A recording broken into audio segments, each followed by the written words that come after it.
Step right up, dummies, and listen to the stupidest sports show on earth with Rodney Newpol and Tim Van Stratton. Yeah.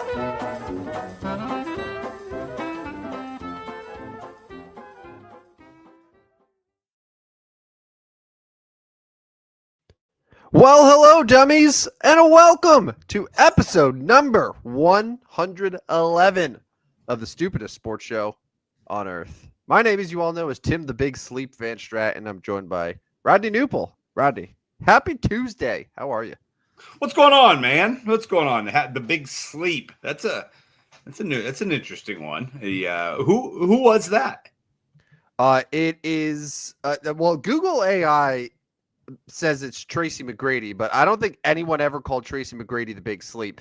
But I know the Big Sleep as Trent Grisham, who today accepted the qualifying offer and will be a New York Yankee for the 2026 season. A $22 million 1-year extension for Trent Grisham. Yeah, what I see a record 4 dudes did the qualifying offer, $22 million today. Yeah. That's some insane money right there. Yeah, Grisham did. I saw Shota did for the Cubs. Yeah, a couple others. So interesting. I did not think that Trent Grisham was going to accept the qualifying offer. The outfield market and free agency after you get past Bellinger and Tucker, it's super thin. And like whoever missed out on one of those guys probably is pivoting to Grisham and looking at a 3-4 year deal for him. So I was a little surprised by that, but I mean, it's fine. It's fine. It's coming back. What's going to be the problem, though, is if they're like, oh, well, now that we've used $22 million on Trent Grisham, that means we can't bring back Bellinger or go after Tucker because we've already spent this money here. And if the New York Yankees are gonna be penny pinching because Trent Grisham accepted a qualifying offer, then everyone needs to reevaluate themselves. So yeah. Well, welcome to the Big Sleep tonight. It's a good night of sports. I'm watching Duke lead Kansas at halftime. The Michigan State Spartans smacked Kentucky around. Champions Classic, one of my favorite just like standalone events in college basketball. It happens every year. Same 4 teams. It's fun. It's fun. I went one year. It was cool. Yeah, it sounds fun. So how far into the game are they right now?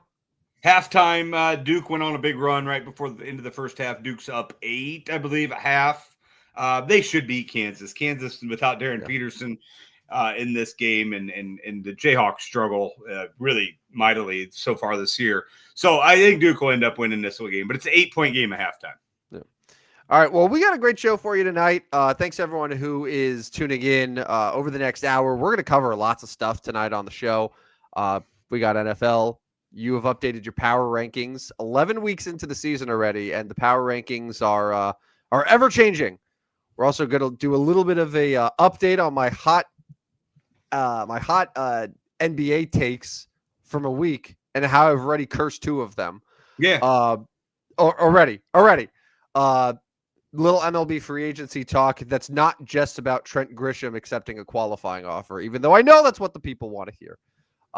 But yeah, and as always, if you want to tune in or comment during the show, you could do so on YouTube, on Twitter, etc. But I want to start real quick, Rodney. So the college football playoff rankings have come out just a little bit before we went on the air. No changes to the top 3: Ohio State, Indiana, Texas A&M. 3 unbeaten teams, and they're still sitting pretty at 1, 2, 3 right now. The big change, of course, Alabama. They were number 4. They lose to Oklahoma. That dropped them 6 spots. So now an 8-2 Alabama team is sitting number 10. Still has them in the playoff. Yeah. But obviously, 2-loss Alabama now is in serious danger over the next couple weeks. And into their place is another SEC team, the Georgia Bulldogs, who at 9-1 are the new number 4 seed. So Ohio State, Indiana, Texas A&M, Georgia. I'm sure you probably had something similar. I'm curious to know if you would have changed that number 4, if you would have put a team over Georgia there. No, I don't think so. I mean, I like the Texas Tech team. Out of the Big 12, they were a contender. Lane Kiffin at Ole Miss, they're a contender. But I think Georgia's the best of the group. I'm good with them. I think Notre Dame will continue to make their way toward, they right now, so I'll just move to that. The bracket then looks a little bit different because how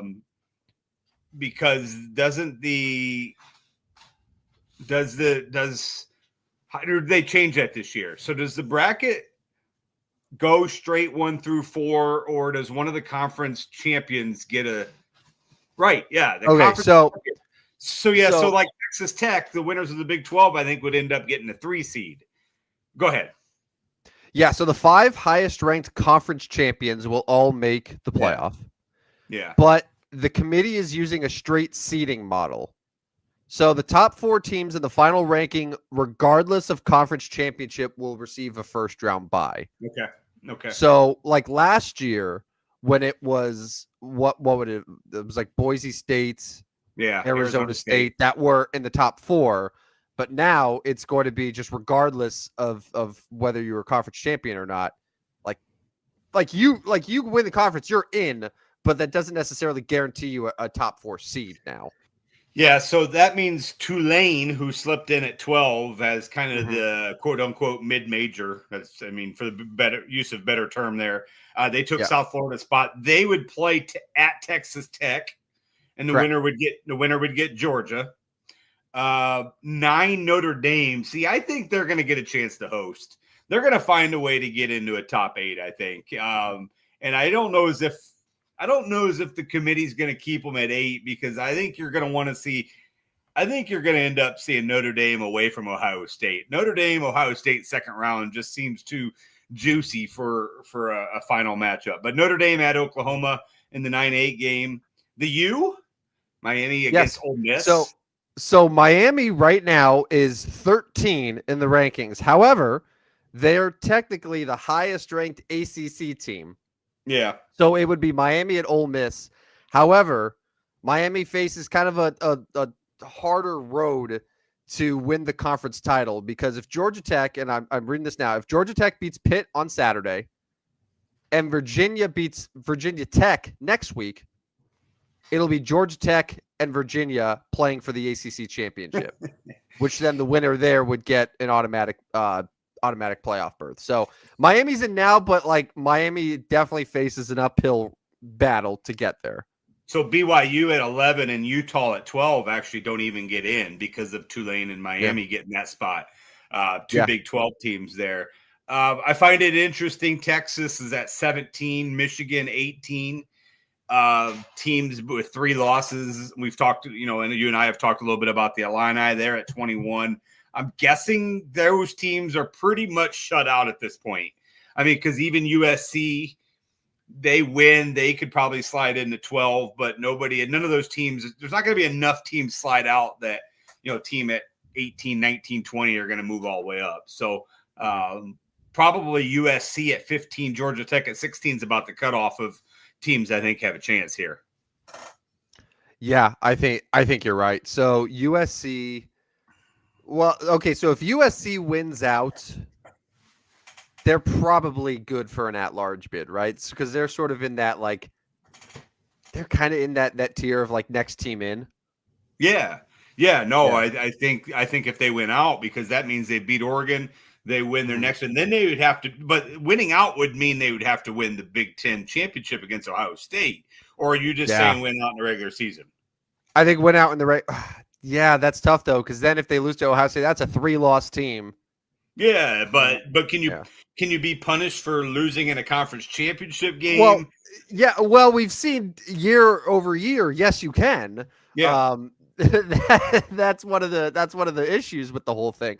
So yeah, if then you have to say, okay, if USC beats Oregon, makes it, let's just say this. Let's compare them to Miami. USC goes 10-2, beats Oregon, but then loses to Ohio State. That puts them at 3 losses. Yeah. Miami could finish at 2 losses. However, and they would have a win against Notre Dame, who would be at that point higher ranked than even Oregon would be. So it would be technically a better win. But because they didn't make the ACC championship, they would not have the opportunity to get a third loss. Yeah. But then they would be sitting there at 2 losses compared to USC at 3 losses. So then how do you put that? Because in theory, Rodney, you're right. Like, teams should not be punished for getting to a conference championship.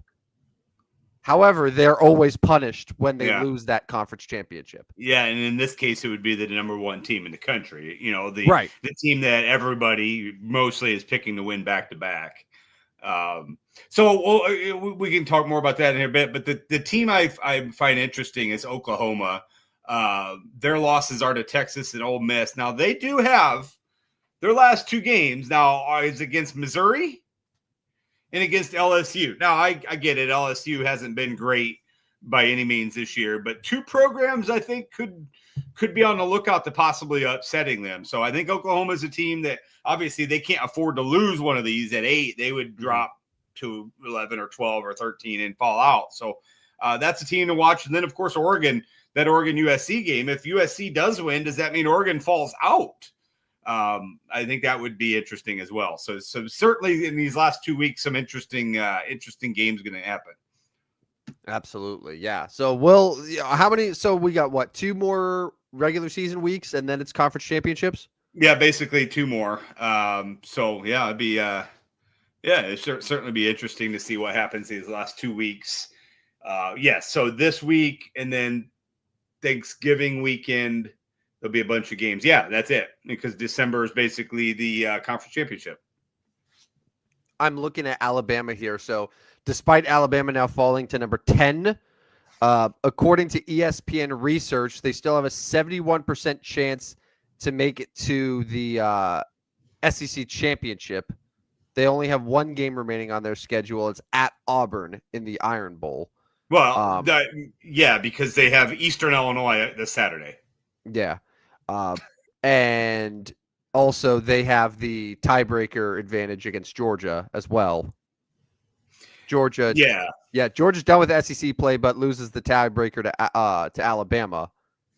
Yeah, but if you're Georgia, do you really care if you don't go to the SEC title game? Like, I don't know if you care. I don't think so. You're in a great spot to go to the college football playoff. You've got Charlotte and Georgia Tech these last 2 games. Now, Georgia at Georgia Tech will be interesting. Georgia Tech's obviously pretty good, but even losing to Georgia Tech, Georgia's still going to the conference. They're still going to the college football playoff. Now they would host a game at that point, but that's where I'm like, okay, Alabama, go ahead and win, and we'll stay home, and you guys can go play a 13th game. Mm-hmm.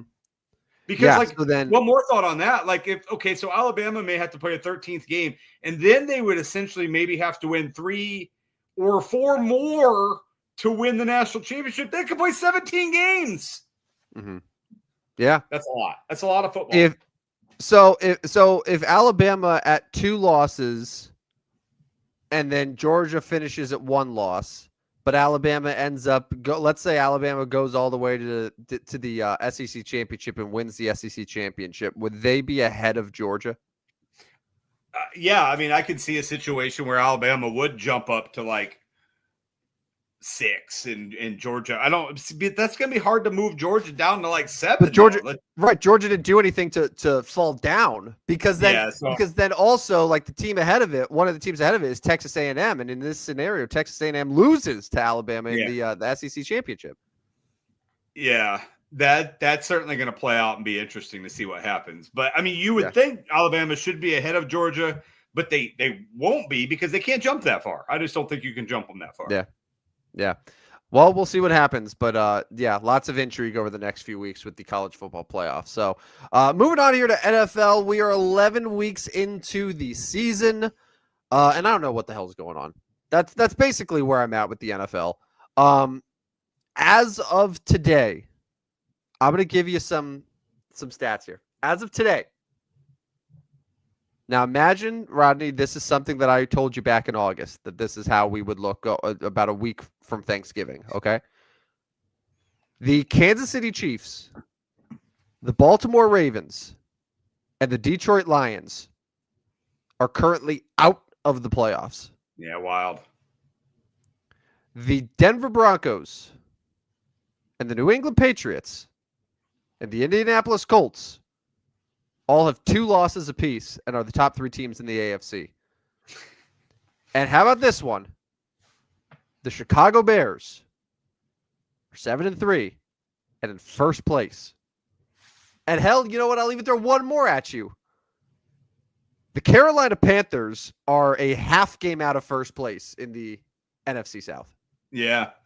To a Tampa team that obviously has been leaking some oil here, and Tampa's schedule continues to be fairly tough. They got at the Rams this week. Now it does get a little bit softer. Arizona, it gets a lot softer. Arizona, New Orleans, Atlanta, Carolina, Miami, and Carolina. So Tampa's going through that stretch now where it's like, okay, and they're probably going to lose to the Rams and be 6-5. But let me repeat those last games for Tampa again. Arizona, New Orleans, Atlanta, Carolina, Miami, Carolina. But one thing it does do is the top 2 teams play each other twice in the last 3 weeks. That's fun. Absolutely. And should mean some stuff. A Baker Mayfield revenge game against his old team, the Carolina Panthers, as we all remember him fondly. Well, it's a revenge game against the Rams, too. Right. It's a very good point. Yeah, I knew there was a reason that I had the Tampa Bay Buccaneers winning 12 games when I was doing my preseason run-through. It's because the schedule was very, very favorable for them.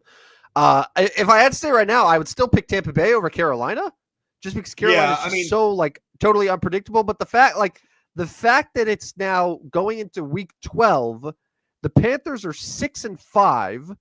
Like, there's a legitimate chance for them to pull off one of the most surprising division titles in recent memory.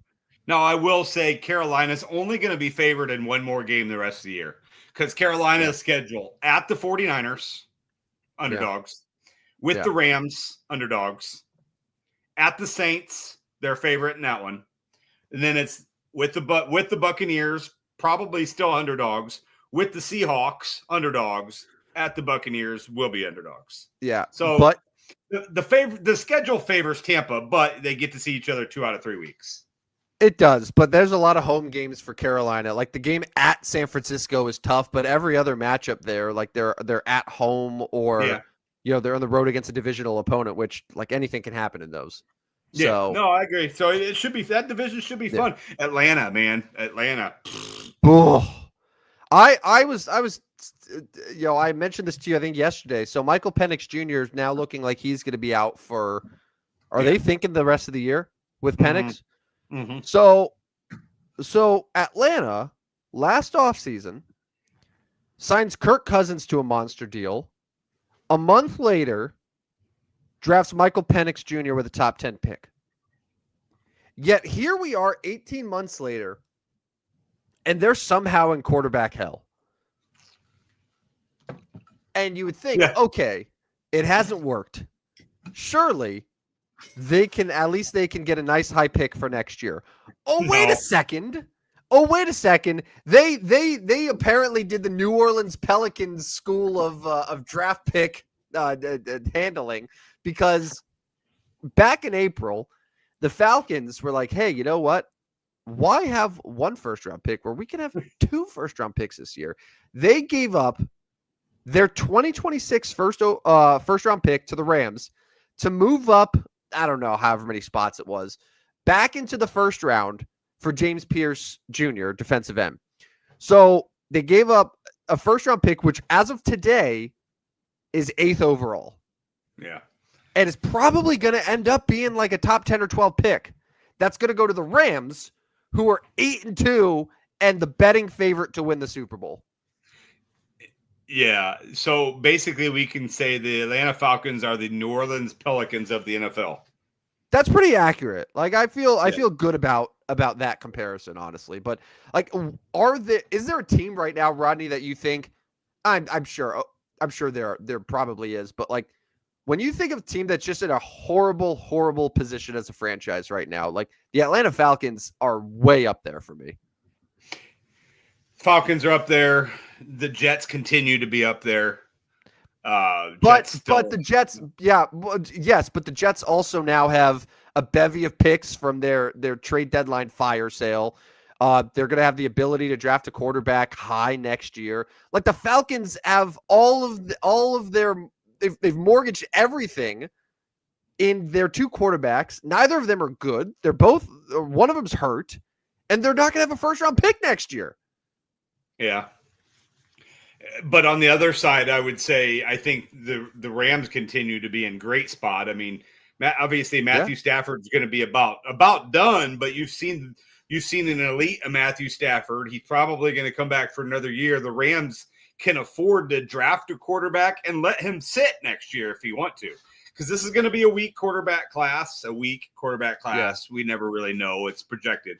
But they could take a guy and they can say, listen, you're a year away or 2 years away, and you're going to sit a year behind Matthew Stafford, who, if you were telling me I got Matthew Stafford as my quarterback next year, I'm like, all right, I'll take it, because he's been really good this year. He's top 5 in MVP odds right now. Yeah. He's been great. Sure. Like I don't see any reason to rush into replacing him. But yeah, like that's the great thing about where the Rams are at. If they want to use that pick, it's like free money right now. If they want to use that pick to draft a quarterback that they can sit and learn and McVay can mold, like you can go for it. If let's say you have a bunch of teams in front of you that already need a quarterback, well then you're going to get a really, really good player sitting there with the Falcons pick that you can add, whether it's on offense, defense, like whatever, right? Or you could trade it. You can get a shit ton of picks and like you build that way. So they're in such a good position because they don't need that pick, but they have it. It's almost like Les Snead knew how to be a general manager and just didn't try until he moved to Los Angeles. Right. Yeah. That which okay. I was gonna say defensive Les Snead, but this isn't really defending him.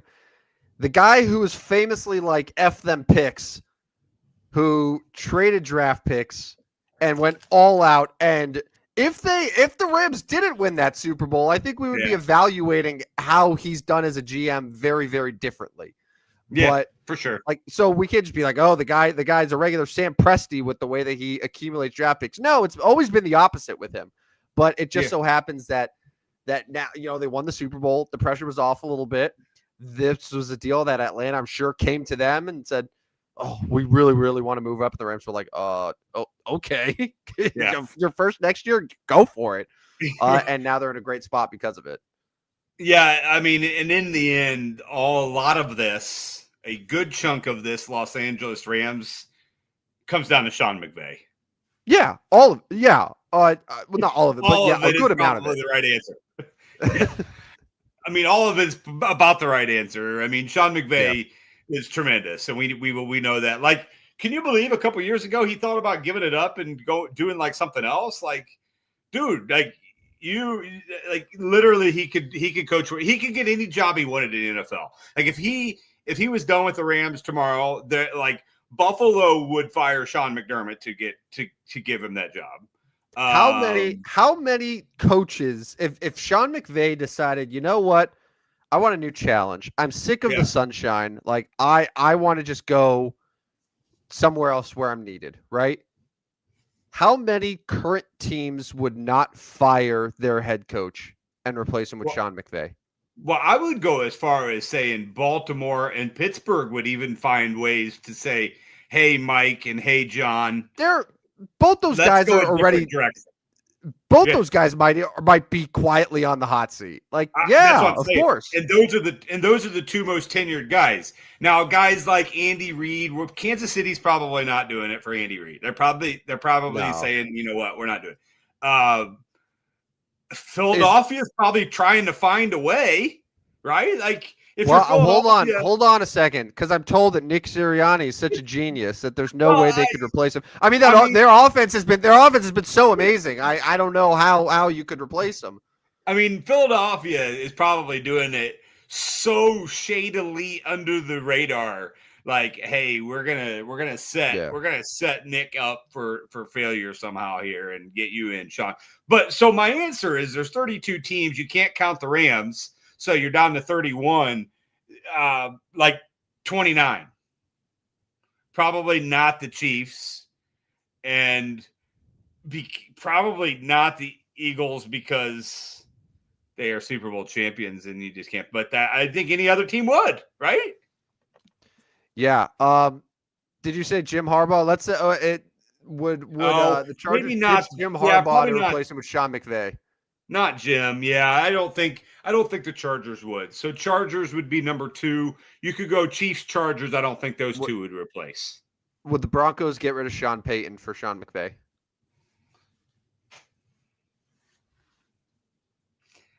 That's probably another really close one.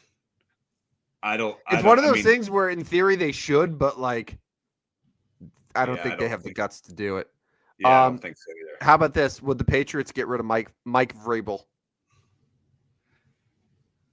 They no, because they've fallen deeply in love with that guy. Would the Lions ditch Man Campbell? I think so, because I think you're going to start seeing. I mean, I didn't get a chance to watch much of the Sunday night game, but he just continued to go for it on fourth down. Like, that stuff's going to get old if they don't win, right? Like, the whole I've got big balls, Dan Campbell is cool when you get it on fourth down and you get it on fourth down. But when you have go for it on fourth down in your own zone and you don't get it, it's not very cool anymore. And so, like, Detroit's on the verge of not making the playoff. Like, are they going to? Probably, because they'll probably beat the Bears twice. But, like, if they don't make the playoffs this year, Dan Campbell's not as cute there anymore. No, I mean, that makes sense. It's his second week. He took over play calling duties. The first go around, it was against Washington. They put up 44 points and destroyed Washington, but like, the Commanders suck. But like, the Eagles have a great defense, and the game's at Philadelphia. So I'm not ready to be like, oh, the Lions, they're getting too cute. They need to change things up, because like, they're going to destroy the Giants. They're probably in good shape hosting Green Bay on Thanksgiving.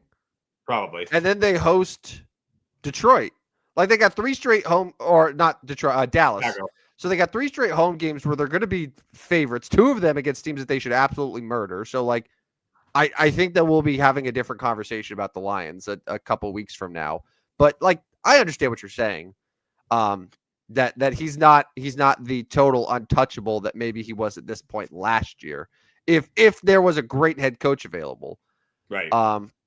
Yeah, it's always funny, because like, when you have teams that are doing really well, it's like, do we really want to mess something up? Do we want to change the coach out? Do we want to make these moves? That's why, like, the Rams Lions trade, the Matthew Stafford, Jared Goff deal was such a shock, because the Rams were a couple of years removed only from going to a Super Bowl with Jared Goff. Right. And they're like, you know what? Not good enough. Not good enough. We're going to make this move. Like that, and a lot of times, like, that move ends up being the right one, even though people question it. So Sean McVay's not going to be available, right? This is just sort of a hypothetical thing. But if this conversation was about John Harbaugh, who could be available, if it was about Mike Tomlin, like, I think that you will have playoff teams that have a serious conversation about, like, hey, so I know that we're in the playoffs. I know that we like this coach, but do we like him more than so-and-so? And I hope we're in that scenario. But okay, any other like NFL thoughts? Just I know the season is just so wacky right now. Buffalo is a huge win against Tampa, but they're still 2 games back of, or game and a half, I should say, of New England, sitting in a wild card spot. The Jaguars were able to get a big win against the Chargers that not just kept them in the playoffs, but also, like, that's a potentially huge tiebreaker for a Chargers team that right now is right next to you in the wild card match. And like, that could be the difference between going to New England wild card weekend or going to Indianapolis wild card weekend. Well, I guess my last thought maybe would be, like, Sunday's game, Indianapolis at Kansas City, is a do or die for the Chiefs. Yeah. It's a do or die for the Kansas City Chiefs, because they are 9th in the AFC, and they do not own the tiebreaker against Jacksonville. So any tie they lose that one to the Jaguars. Now, that would be their 6th loss. And yes, 11-6 would still be fine, but you're still playing the Broncos. You're still playing the Chargers still coming up.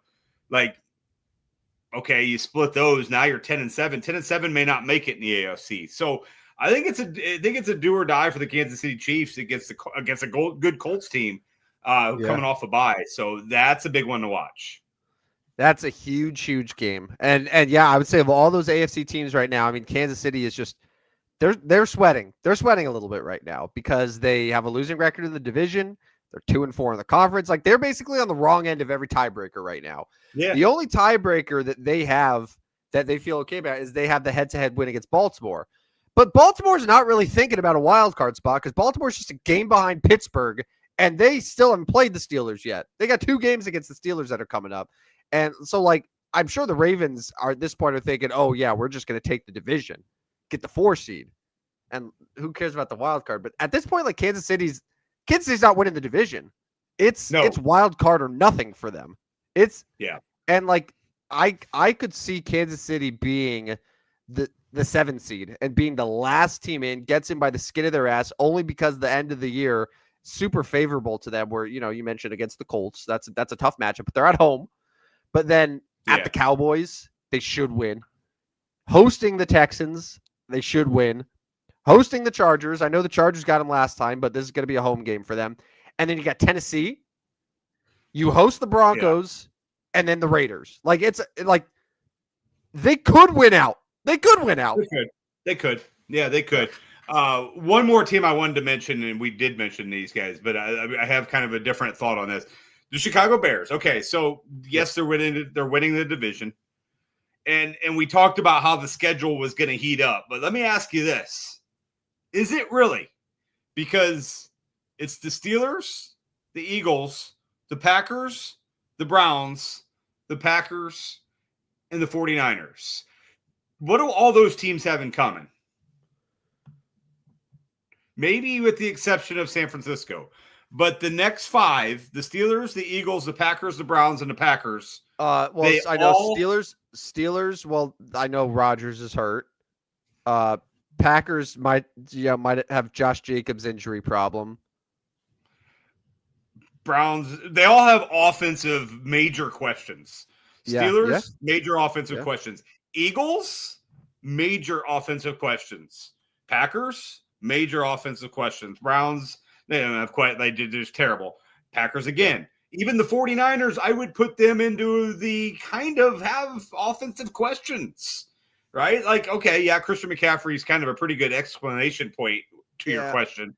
But I'm not too worried. I'm not too worried about San Francisco. I think they'll be okay. Everyone's healthy for them now. They'll be okay. But I guess anyway, so the Bears, obviously, this is an obvious statement because you're always your best opportunity to get to the playoffs is winning the division. But you don't want to, like, you've got San Francisco, who you're probably going to be battling for a wild card team with. You're going to have either the Packers or the Lions that if you don't win the division, you're going to be battling for a wild card spot with. So, like, I just worry for the Bears that if you don't win the division, you're not making the playoffs. Yeah. And like, I bring up the schedule because the Chicago Bears through this point of the year, their strength of schedule has been the easiest in all of football. Their strength of schedule has been the teams that they've played have a combined win percentage of 348. That's not good. No. And their strength of victory is of all their opponents, so their 7 wins is 285. Also not good. 285 strength of victory. It is I think the only team that's worse than them there is the Jets in their 2 wins, because the Jets beats the Browns and they beat who the second win for the Jets come? They beat the Dolphins? Or was that it? Or was it just they won. Jets have won 2 games. Jets won back-to-back games. Oh yeah, Bengals. Yeah, it was Bengals and then Browns. Yeah. We were 3-7 and 3-7 and 2-8 respectively. Yeah. So there you go. Yeah. Well, like Well, so I keep bringing up like the Bears haven't done it against good teams yet. no. And like their only instances of playing good teams, like let's put the Lions there, let's put the Ravens there. The Ravens are at 500, right? The Lions beat them 52-21. The Ravens beat them 30-16.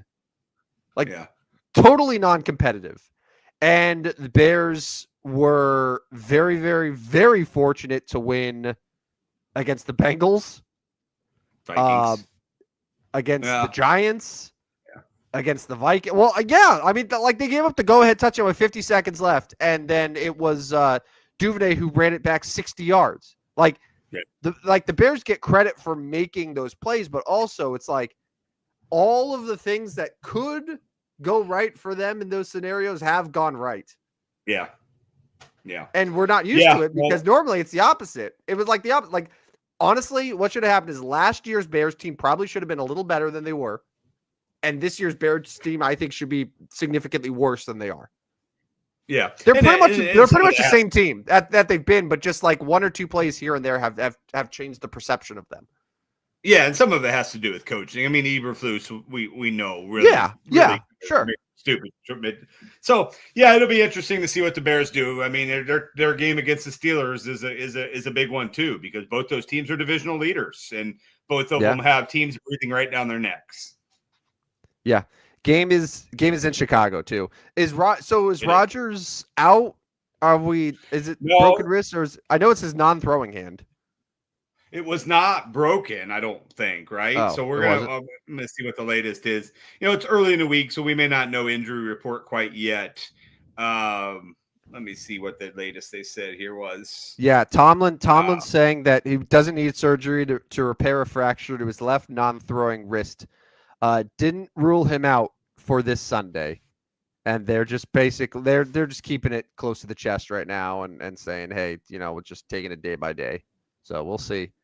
We'll see what happens. I mean, the Steelers are such a hard team to figure out. Yeah. Yeah. Mason Rudolph would be in line then. He's thrown 18 passes all year. Ooh. I'm good if Mason Rudolph never appears on my television screen again. I'm good. I'm good with that. Nothing I need to see from him. All right. Shall we get to your power rankings? Yeah, end of week 11 power rankings. Actually going to post the official rankings here after the show. Got them done, but didn't get them quite posted on Twitter. I'll get that tonight.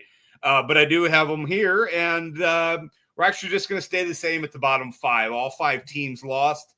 I did not see anything too straight. Well, I didn't see anything too striking that means any of these teams could move. So Tennessee is still 32. Now, they competed with Houston, but still not a very good team. I mean, this may be the only team that could be worse, and that's the Las Vegas Raiders. They looked terrible last night. What happened, Dallas. Man? What happened with the Raiders? Well, Ashton Genty's not really even getting any carries, and then when he does, he's getting hit behind the line of scrimmage. Absolutely disgusting play there. Browns, Shadur Sanders was 4 for 16 when he came in. That's not good. He'll probably start this week. Dylan Gabriel concussion, that usually means you sit. Yeah. Shadur probably going to play against the Raiders. So a battle of 30 and 31 in Vegas coming up on Sunday. Yeah. I have no idea what to make, because it's like the Shadur Sanders thing. They're like, oh well, he hasn't had any first team reps in practice, blah blah blah. So it's like, okay, well, is that on coaches then not preparing him to play, or is it just because he was so far back in the depth chart? They're like, yeah, this guy's not ready at all to play for us, so why bother? Well, reserves don't really get time in practice, right? Like they don't get snaps in practice. That's what I thought when he opened up the year as the fourth string quarterback, but. Right. Like, he's been the second string guy, I think, for a little while now. So it probably would have done them some good to give him some reps. But alas. Yeah, but you're like the scout team quarterback. Like you're doing other things. Yeah. But no, regardless, he wasn't very good. But I'll stay in the power rankings. 29, your New York Giants have lost 5 in a row. They're cooked this week. They go to Detroit. They're cooked. And then they go to the Patriots. So good luck there. Then they get the bye week. Might be able to beat the Commanders. And how is it that the Giants have a last place schedule and ended up with the hardest schedule in the NFL? Yeah, cool, huh? Awesome. Great sport. Great sport, everyone. Anyway, what's 28? Saints are 28. Still bad team. Which means these teams are not in the bottom 5. So just thinking off the top of my head, some teams that deserve to be in the bottom 5 would be like the Jets, the Commanders, the Falcons, Cardinals, Bengals. Dolphins have made their way out. They won 4 games, so they're out of the bottom 5. But I'll stick with Jets 27, Commanders 26, Bengals 25. We'll go Cardinals 24, Falcons 23. So those are the bottom 10 teams in the league right there. All right, let's go to the top 5. Finally, they finally made it in. This is the first appearance in the top 5 for the New England Patriots. I finally moved in. What reverence you have for the New England Patriots. Yeah. Well, you can't keep avoiding them, apparently.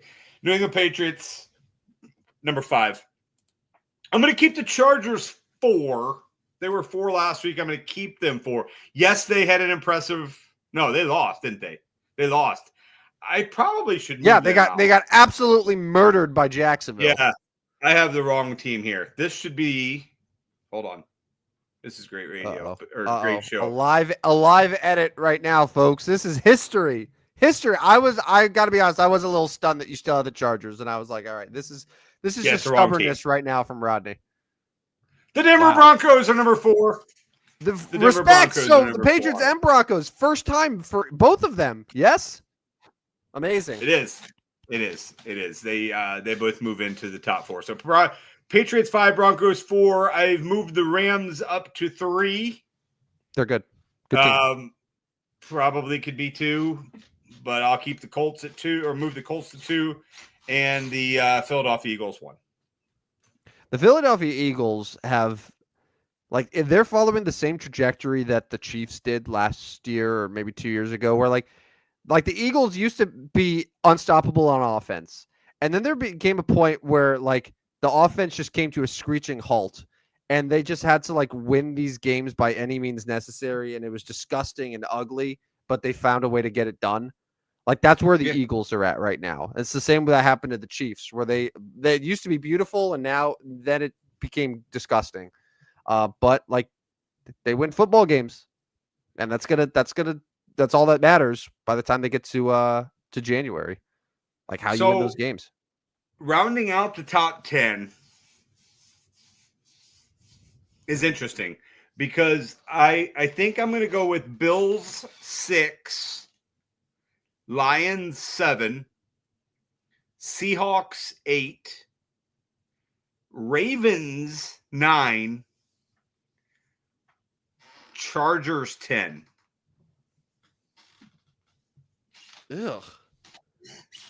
Where are the 49ers? You're going to tell me you're going to take the 5-5 Baltimore Ravens over the 49ers right now, fully healthy?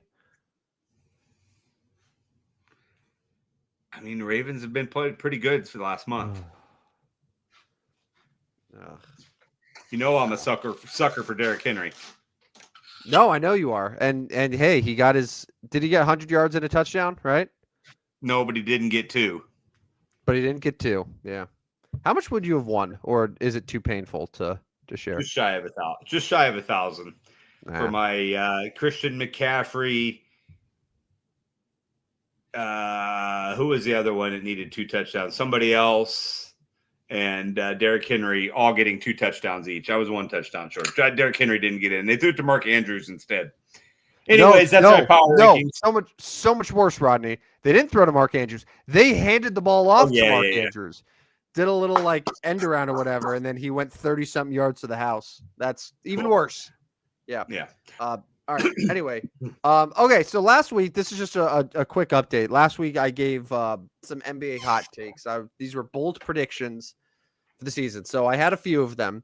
Among them, I said the Thunder would win 70 or more games. TBD on that one. So far, though, still looking good. I gave a prediction about the amount of teams in the NBA having records above 500. And that'll be fewest in league history. So TBD on that. However, I can confidently say I have already Tim cursed 2 of my bold predictions. Number 1, the Miami Heat, I said they would be a top 3 seed in the Eastern Conference. At that point, they were looking really good. This was after they had defeated the Cleveland Cavaliers in overtime. Since then, they lost back-to-back games. They did win last night against the Knicks by 2 points, but now the Miami Heat are 8-6 and in the 7th seed in the Eastern Conference. So TBD on that one. However, my other prediction was that I said Victor Wembanyama would become the youngest NBA MVP in history. He then proceeded to strain his calf. He's out for multiple weeks. I don't know how I do it. Yeah, I know. Yeah, 2 of them already in 1 week. I don't get it, man. I am on LeBron James watch for you. LeBron's having his season debut. He has 0 points. He's only taken 1 shot. He did try 3. So he tried to get it for you, but 0 points. The Lakers are already down 10 to the Utah Jazz. So he's going to come out of the game here soon because he's going to sit probably for the rest of the quarter. Yeah. I hope you didn't bet a lot on it. I mean, it was plus 230. For those that don't know, Rodney put a bet LeBron James to score 6 or more points in the first quarter of his first game of the season, hosting the Utah Jazz. For us. Okay, so it's plus 230? Yeah, it was like originally like plus 165 or something, and they bumped it to plus 230 to be so we could be their Huckleberries. And I was. And see it to my money here because I don't think he's going to play much longer, and he's not going to get 6 points before he comes out. Not going to happen. If he has 0 halfway through the first quarter, it doesn't look very promising right now. No. Sorry. Thanks. Good bet. Rodney. All right. Real quick, couple things before we get to our best bets for betting. So it was MLB free agency is continuing. There's already been a couple small signings. Qualifying offers went out today, as we discussed at the very beginning of the show.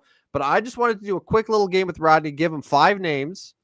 And this is what I want you to do here, Rodney. I want you to give me the team that you think this player will go to. And it could be like he could just resign, right?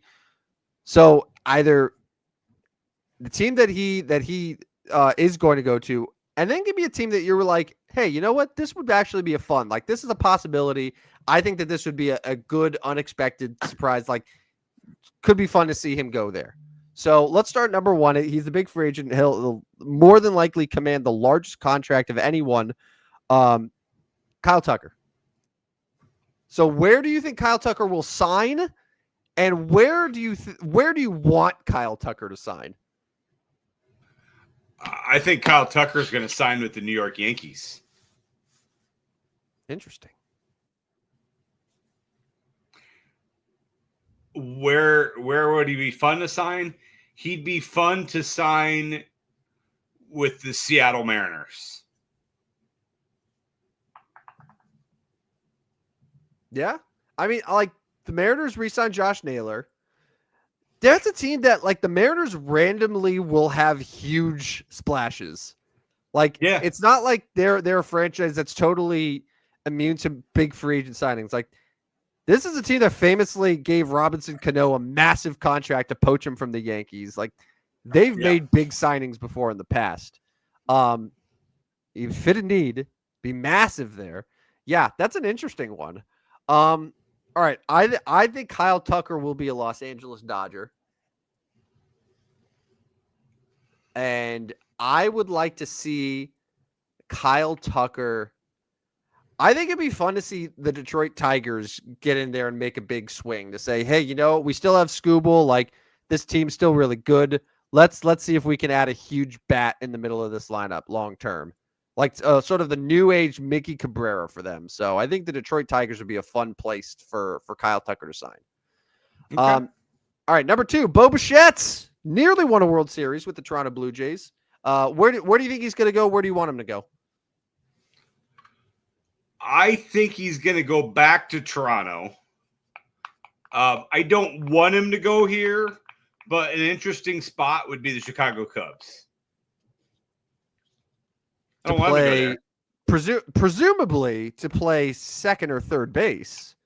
He's not going to play short. Yeah. He's not going to replace Dansby Swanson. So probably third base, right? Third base. Isn't that where Michael Busch is playing? Is Michael Busch their first baseman? Okay, it's Matt Shaw. Yeah, probably Matt Shaw would be their third baseman. So yeah. So, but I think the Cubs could make a play for him, but I think he'll end up back in Toronto. So you said you want Bo Bichette to be a Cub? Is that what you? Not really. Not really. I just think that would be an interesting one. Yeah. All right. I also have Bo Bichette re-signing with the Toronto Blue Jays. But I think a fun landing spot for Bo Bichette would be, let's do the San Francisco Giants. Let's give them a big offseason acquisition to compete with the likes of San Diego and the likes of LA. There, send him out west. All right, number 3, Alex Bregman. He's one of the players who did not accept the qualifying offer. He opted out of his deal. He's back in free agency. Where do you think Alex Bregman's at? I think the Cincinnati Reds are going to sign Alex Bregman. Woo!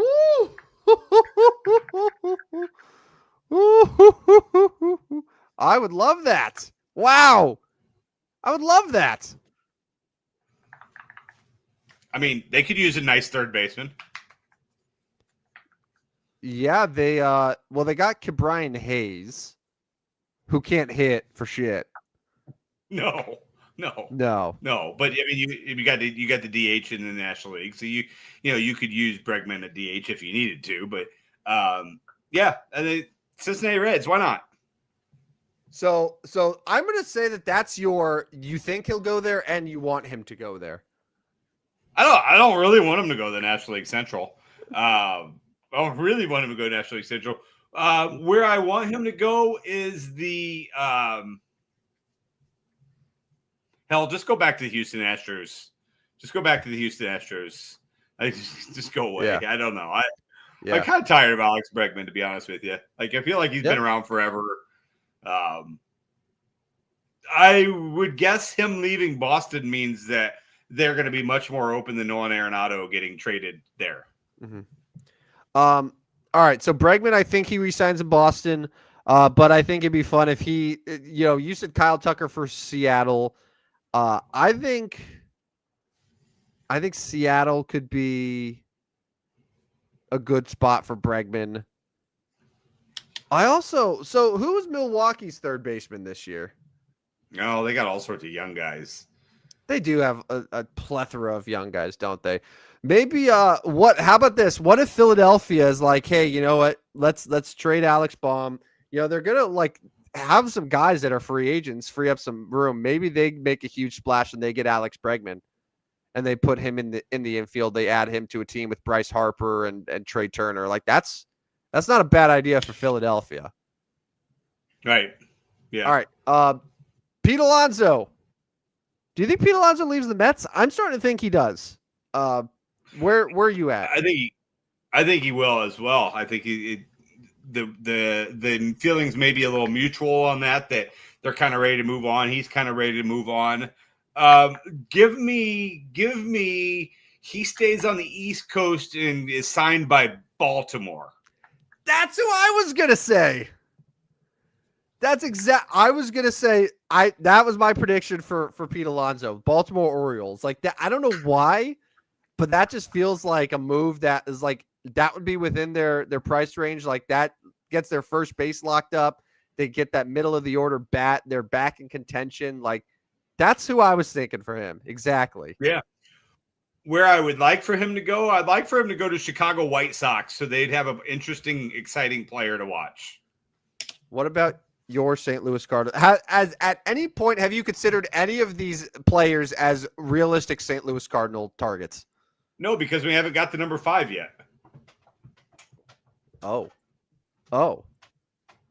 And number 5 I see is Kyle Schwarber, a former Chicago Cub a I think current he'll- Philadelphia Philly, second in MVP voting to one Shohei Ohtani. Where's Kyle Schwarber going to end up? I think he's going to stay in Philadelphia. I would love to see him in St. Louis. Wow.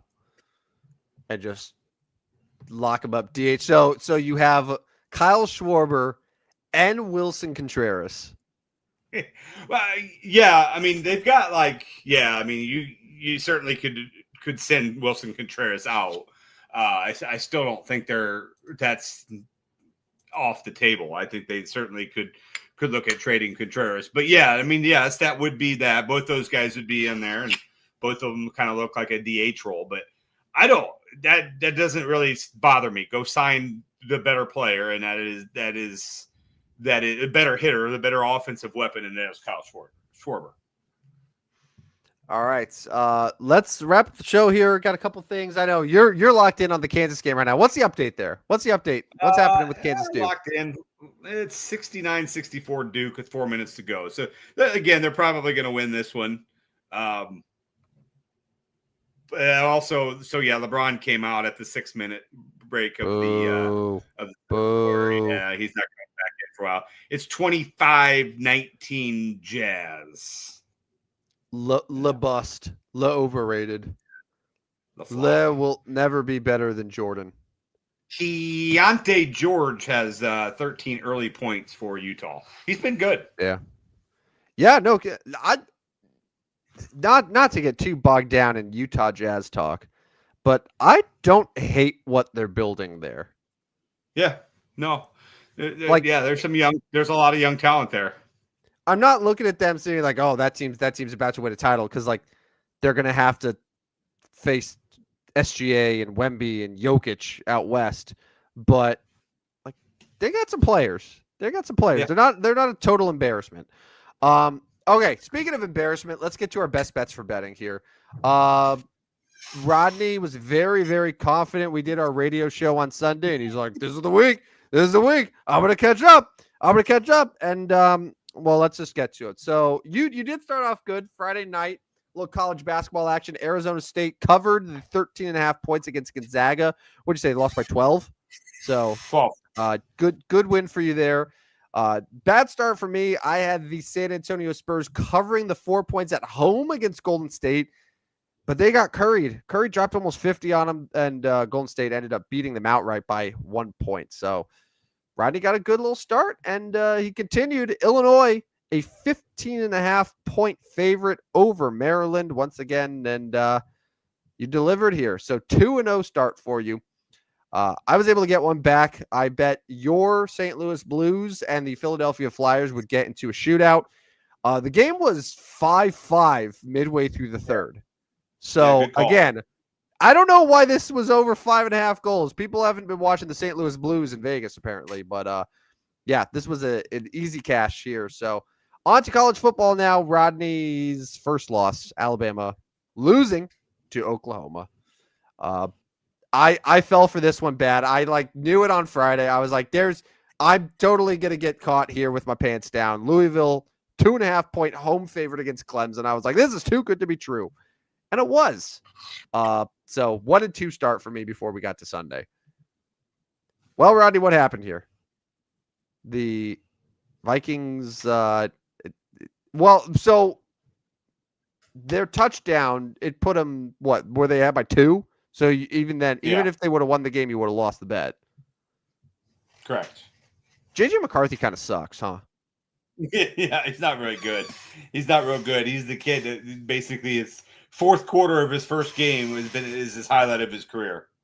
Yeah, I'm starting to be out on JJ McCarthy. Like when you have that coach and those receivers, and you still can't look good, like. There might be something wrong with you. Yeah. This was a risk, but I had faith in my New York Football Giants, led by interim coach Mike Kafka. The Giants were actually winning for good portions of this game. It was a little bit back and forth. Had a chance to tie it late if it wasn't for a Jameis Winston end zone interception. But the Giants ended up losing by 7 points. 7 points. Well, so honestly, the interception Wasn't Jameis's fault there. The receiver, Jalen Hyatt, just gave up on the route. But Winston did have several throws that probably should have been interceptions over the course of the day. But the Giants did cover the 7.5 points, so we'll take that. How did the process of Jameis with Packers defense work out? Yeah, well, Jameis had just the one interception. The Packers gave up 20 points, so I don't think the process worked. But as we know, if you like the process, that means you're a winner. So good job. Good job, everyone. Good job, process, guys. All right. And then your last best bet for betting, yeah, the Ravens. I'm telling you, man.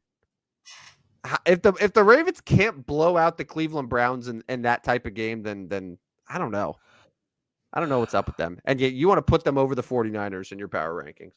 They just keep winning though now. They're 5-5. Keep winning. They were 1-5. Were they 1-5? Were they that bad? They've won 4 in a row, right? Yeah. Yeah, that's true. That's true. All right, and then my last one, the Kansas City Chiefs took the L here. This line, I got it at 3.5. I moved to 4.5, but still lost. They lost outright to the Denver Broncos. So both of us, Rodney, finished 2-3, meaning that you are now 28-32, and I'm 32-28. So I still got a 4-game lead on you in the best bets for betting, which drives you crazy. I know that this drives you crazy. So. Yeah, it's not great. It's not great. I was a game up on Sunday. Thought maybe I could gain another one or two, and actually lost one. So yeah, then I had my chance, and I let it off the hook. All right, let's get to our Mount Rushmore of 11s before we get out of here. We've already gone late on the show. NFL, there's a lot of good 11s I see. So technically the number one guy is Drew Bledsoe, but I don't know. Drew Bledsoe being on the Mount Rushmore, I don't love. What I do love, though, are a couple of receivers. There's Larry Fitzgerald, who I still to this day have never seen drop a pass, and Julio Jones. Like, 2 Hall of Fame level receivers. I think both of them are deserving of spots on the Mount Rushmore. Yeah, that's fine. That's fine. I'll move to Major League Baseball where I've got a guy I think deserves. So we're gonna have one spot here left. I think Barry Larkin deserves to be in this one. He was in number 11. Now you can also, there's other guys in Major League Baseball. Edgar Martinez. I'm going to keep him off the Mount Rushmore, but he was at 11. That was a very good one. So I think we can be okay with Larry Fitzgerald, Julio Jones, and Barry Larkin. But now we're going to have to settle for one more for whatever we have left. You also got a current baseball player who wears number 11, Jose Ramirez. And we don't do a lot of stuff with current players, but that's definitely someone who I think is at least in the mix. I don't know if he'll get a spot, but he's at least in the conversation. Yeah, I mean we haven't scratched the surface of NBA yet, right? Yeah, well, Ryan Kalkbrenner's number 11, so I think that has to be someone. One of the 8 men that changed your life. Yes, exactly. Amen, brother. Kyrie Irving's number 11. Wore it since he left. So I can't remember. I think he was 2 with Cleveland, but then he left. He's been 11 ever since, and so that's at Boston and Brooklyn and Dallas. So that's a pretty decent one. I see Brooke Lopez on here. Bob McAdoo was number 11. I'm trying to see if there's like a super standout for NBA. Yeah, his name's Isaiah Thomas. Yeah, I think Isaiah Thomas has got to be the pick, huh? Or you could go former Jayhawk Jock Vaughn. We could go that. Of all the options, that is one of them. Trae Young is number 11. I just stumbled across this one. So Isaiah Thomas, I think, is probably the play. But how do you feel about Klay Thompson? Klay Thompson's a good player. I think Isaiah probably had a better career than Klay Thompson. We know more about Klay Thompson. Tristan Thompson also wore 11 for 1 year with the Pacers. NHL, I wish we had Hockey Guy Dan here to give me a nice summarized list. I see Daniel Alfredson, a longtime Ottawa Senator. I think he was their captain, if I'm not mistaken there. Mike Gartner, Hall of Famer, played throughout the 80s. Yeah, think that about covers it here. So, okay, where do you want to go with the Rushmore? So a guy that's near and dear to our heart, Naz Reid, wears number 11. And I do love a good Naz Reid. Yeah, one more I found interesting.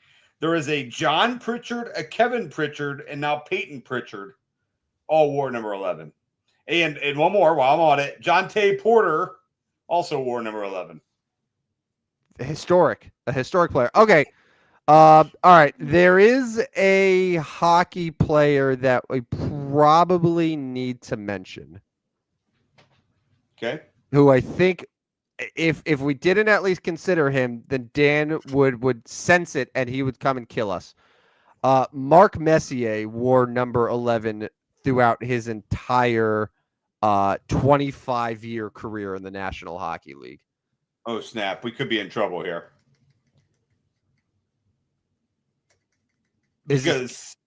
Oh, yeah. Hit me. Well, because you got Larry Fitzgerald, Julio Jones. Maybe we go one player per sport then. I think so, but you got to go Larry Fitzgerald over Julio Jones. I would. Yeah. So yeah. Larry Fitzgerald, Isaiah Thomas, Barry Larkin, Mark Messier. Pretty good Mount Rushmore. That's a good one. I feel very, very good about that.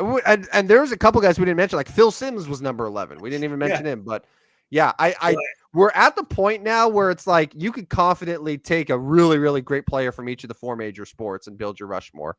And I think we've done that. Yeah, no, I think it's a good one. I think it's good find on Messier. Oh yeah, Dan would have killed me. He would have killed me if I omitted Mark Messier from that. But no, he's very deserving. Yeah. All right, let's get out of here. Couple reminders real quick. You could follow us. Chances are you were watching the show on Twitter, so give us a follow at Stupid Sports Show. And all 111 episodes of the podcast are available. Spotify, Apple, iHeart, pretty much anywhere you get your podcasts. Make sure to listen, like, subscribe. You'll get notified whenever new episodes drop. And Rodney is continuing to send out picks every single day. Sign up for the Stupid Sports Show on Substack to get those picks sent straight to your inbox. And I think that about does it, man. This was a good show. Long, but powerful stuff. So, yeah, we'll be back Friday morning, kind of breaking down weekend stuff. That's what we do on Fridays. We get you ready for the football weekend, and we'll be a week away from Thanksgiving at that point. So, looking forward to Friday morning, 8 a.m. Beautiful. All right. Well, he's Rodney Newpel. I'm Tim the Big Sleep Van Stratton, and this has been another edition of the stupidest sports show on earth. See you guys. See ya. Step right up, dummies, and listen to the stupidest sports show on earth with Rodney Newpel and Tim Van Stratton. Yeah.